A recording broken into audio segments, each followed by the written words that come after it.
আসসালামু আলাইকুম। কি অবস্থা সবার? কেমন আছেন সবাই? আশা করি সবাই ভালো আছেন। তো গাইস, অনেক দিন যাবৎ আপনাদেরকে কোনো ভিডিও দিতে পারি না আর কি, একটু সমস্যার কারণে। তো ভাবলাম অনেক দিন পরে একটা ভিডিও দেই আর কি। দেখেন, বুঝতেই তো পারতেছেন যে আমি এখন কোন জায়গাতে আছি। আমি এখন আছি আর কি গাইস, যে আমাদের নতুন পানের বর ওইটাতে। তো এখন আপনাদেরকে আমি ওইটাই দেখানোর চেষ্টা করব যে এখন কি অবস্থা পানের বরটার আর কি।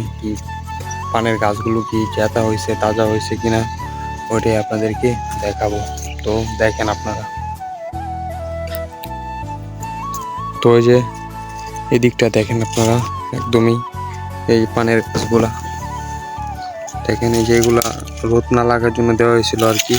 এবং মোটামুটি কিছু তাজা হয়ে গেছে আর কিছু মারাও গিয়েছে আর কি, একদম গলে গেছে, এই যে শুকায় গেছে।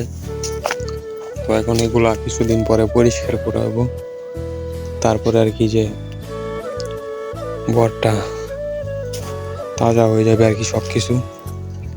দেখেন যেগুলা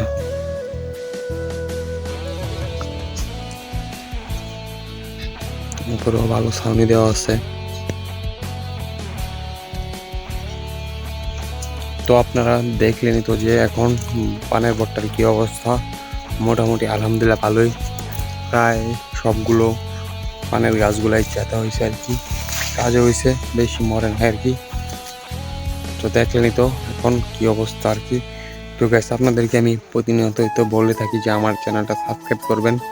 অল্প কিছু সাবস্ক্রাইব হলেই আমি চ্যানেলটা মনিটাইজ করাতে পারবো আর কি। তো সবাই দয়া করে আর কি আমার চ্যানেলটা সাবস্ক্রাইব করে দিবেন। অল্প অল্প কিছু সাবস্ক্রাইবের প্রয়োজন, আর ভিডিওগুলো একটু বেশি বেশি দেখবেন, তাহলে আর কি আমার ওয়াচ টাইমগুলো কমপ্লিট হয়ে যাবে। তো গাইস, আমার এই আশাটা আপনাদের কাছে রাখলাম। আপনারা দয়া করে সবাই চ্যানেলটা মনিটাইজ করার উপযুক্ত করে দিবেন। তো আজকের ভিডিওটা এ পর্যন্তই। পরবর্তী ভিডিও পর্যন্ত সবাই ভালো থাকবেন। আল্লাহ হাফেজ। ধন্যবাদ সবাই।